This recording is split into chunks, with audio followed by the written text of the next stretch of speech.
ہندوستان کے بہار میں شاہد نام کا ایک لڑکا رہتا تھا۔ شاہد کا پورا گھر ممبئی میں رہتا تھا۔ اس کے اور اس کے گھر والوں کا ممبئی میں ٹھیک ٹھاک کاروبار ہے اور ان لوگوں کی زندگی بھی اچھے سے گزر رہی تھی۔ ایک بار شاہد کچھ دنوں کے لیے بہار میں اپنے گاؤں آ جاتا ہے۔ گاؤں میں اس کی نظر ایک کسان کی بیٹی پر پڑتی ہے جس کا نام افرا ہوتا ہے۔ افرا دکھنے میں بہت خوبصورت اور اچھی لڑکی ہوتی ہے۔ شاہد افرا کو دیکھتے ہی پاگل سا ہو جاتا ہے اور اس کی محبت میں گرفتار ہو جاتا ہے، مگر شاہد کو کچھ سمجھ میں نہیں آتا کہ اب وہ کرے تو کیا کرے۔ اسی طرح کچھ دن گزر جاتے ہیں۔ شاہد افرا کو ہر روز دیکھنے لگ جاتا ہے۔ ایک دن اچانک موقع دیکھ کر شاہد افرا کے پاس جاتا ہے اور ہمت کر کے اسے اپنے دل کی بات کہہ دیتا ہے۔ شاہد اس سے کہتا ہے کہ وہ اسے بہت اچھی لگتی ہے اور وہ اس کے ساتھ نکاح کرنا چاہتا ہے، شادی کرنا چاہتا ہے۔ لیکن افرا ایک نیک لڑکی ہوتی ہے اور وہ شاہد کو منع کر دیتی ہے اور کہتی ہے کہ وہ کوئی بھی ایسا کام نہیں کر سکتی جو اس کے ماں باپ کے خلاف ہو۔ اس کے ماں باپ جہاں پر اس کی شادی طے کریں گے وہ وہیں پر شادی کرے گی۔ ان کی مرضی کے خلاف وہ کوئی بھی قدم نہیں اٹھائے گی۔ یہ سن کر شاہد مایوس ہو جاتا ہے، لیکن وہ ہار نہیں مانتا ہے۔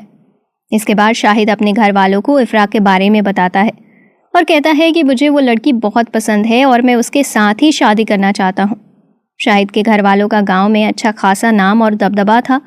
اس کے بعد شاہد کے ماں باپ افرا کے گھر جاتے ہیں اور اس کے ماں باپ سے مل کر اس کے بارے میں بات کرتے ہیں۔ افرا کے گھر والے اپنی بیٹی کا اتنے بڑے گھر میں رشتہ سن کر خوش ہو جاتے ہیں اور اس کے بعد دونوں کا رشتہ ہو جاتا ہے۔ پھر کچھ دنوں کے بعد دونوں کی شادی ہو جاتی ہے۔ دوستو، شاہد افرا کو پا کر بہت خوش ہوا۔ اب وہ اپنی بیوی افرا کو ساری جہاں کی خوشی دینا چاہتا تھا، ہر دم اس کا خیال رکھتا، اس سے بے پناہ محبت کرتا۔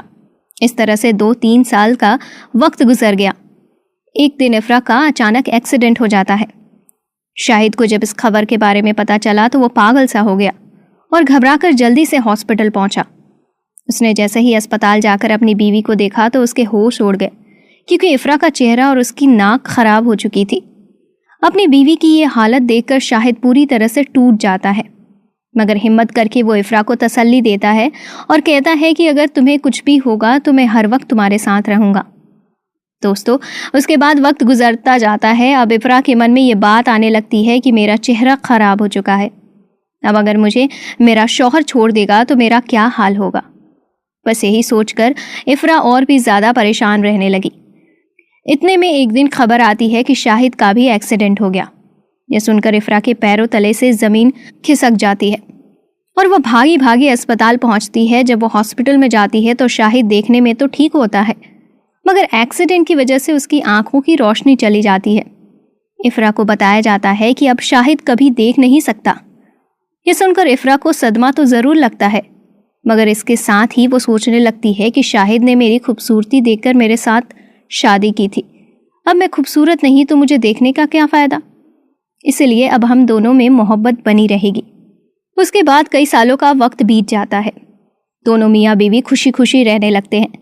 افرا اور اپنے شوہر کی خوب خدمت کرتی ہے اور شاہد بھی اپنی بیوی کا خوب خیال رکھتا ہے، مگر ایک دن افرا اچانک بہت بیمار ہو جاتی ہے اور اسے بیماری کی وجہ سے اس کا انتقال ہو جاتا ہے۔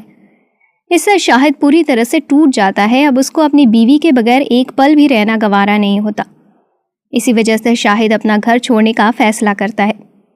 جب وہ گھر چھوڑ کر جانے لگتا ہے تو اس کے گاؤں کے کچھ لوگ اس کو سمجھانے کے لیے اس کے گھر آتے ہیں اور اس سے کہتے ہیں کہ تم ایک اندھے انسان ہو، بنا سہارے کے تم چل بھی نہیں سکتے، ایسے میں تم اپنا گھر چھوڑ کر کہاں جاؤ گے؟